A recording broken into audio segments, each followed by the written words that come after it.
Hello तो भैया नमस्कार। और सब ठीक ठाक राजी खुशी।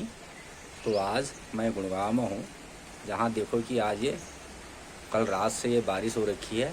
और ये देखो ये पानी कितना भरा हुआ है, पूरा तालाब बन चुका है।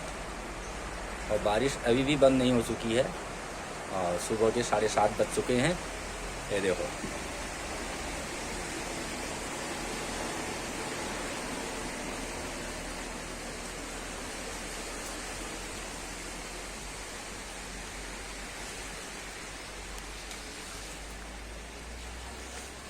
ये पूरी रोड पानी से भरी हुई है। ये देखो, और ये घर के अंदर भी पानी आ चुका है। ये देखो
तो आज के लिए इतना ही काफ़ी। अब मैं आपको मिलूँगा नेक्स्ट वीडियो में। धन्यवाद, नमस्कार।